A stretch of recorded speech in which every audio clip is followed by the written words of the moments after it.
Hello, my name is Austin Fernat, and today I'll be doing a presentation on coronary artery disease. So, first, I would like to start out with what is coronary artery disease? So, coronary artery disease is the damage or disease of the heart's major blood vessels. So, as you can see right here, this is the right coronary artery, and it drops down to the right marginal artery. And here we have the left coronary artery, which also goes down to the left anterior descending artery. I think that this all is connected. They just have two different names for two different parts of it. But for right now, we'll just say this is all right coronary and this is left coronary. So, what are the coronary arteries and what do they do? So, the coronary arteries supply our heart with oxygenated blood so that it can function. There are a left and a right coronary artery, as projected, and the harder the heart works, the more oxygen it needs to supply itself. So, the function of these arteries here is to actually supply the heart with blood. Now, remember, we have blood coming into the heart and then being pumped out of the heart, where it's oxygenated. So, that sends blood to the rest of the body. But these arteries' main jobs is to keep oxygen in the heart so that it can maintain the heart rate and to keep pumping as we work harder and it needs to pump harder. So, how does coronary artery disease happen? These are the two biggest types of coronary artery disease and how they do happen. So, first we have arteriosclerosis. Arteriosclerosis is the thickening or hardening of the artery's wall, and it occurs mostly in older aged people. But this happens as we age. It is a process. So, as we get older, and as we get some age on us, these arteries are going to become less flexible. They're going to get hard. They're going to get thick. And this right here is where you start to have weak spots that happen inside of your artery on the walls. So, atherosclerosis is the buildup of fat or cholesterol on the walls of the artery. Now, if you look up here at this picture, this right here is what we would call atherosclerosis.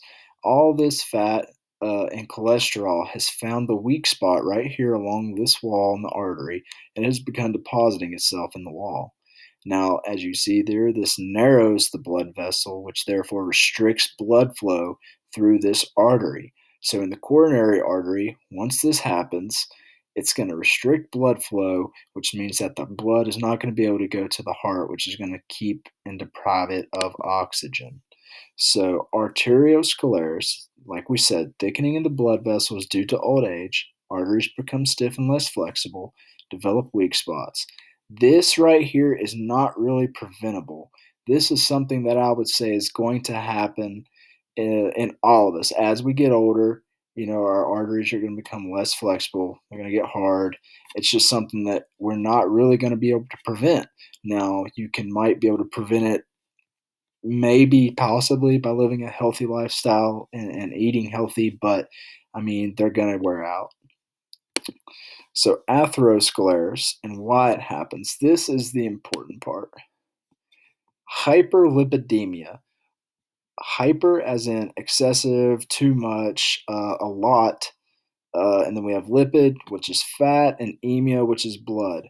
So, hyperlipidemia, bad cholesterol. This is high blood cholesterol or a type of lipid disorder. This happens when you have a bad diet. Your liver may start producing bad fats and cholesterols, and this causes plaque to build up in these arteries.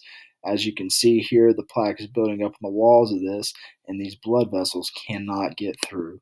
So, other things that put you at risk for this atherosclerosis are high blood pressure, smoking, diabetes, obesity, decreased physical activity, and the consumption of unsaturated fats. One thing I also want to know is that this can also be genetic.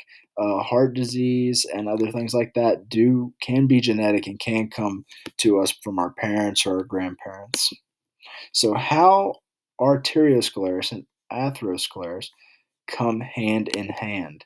Cholesterol begins to stick to weakened or damaged areas inside the coronary arteries after arteriosclerosis has taken place. So, this arteriosclerosis is actually the weak and the damaged areas. And remember, the atherosclerosis is the excessive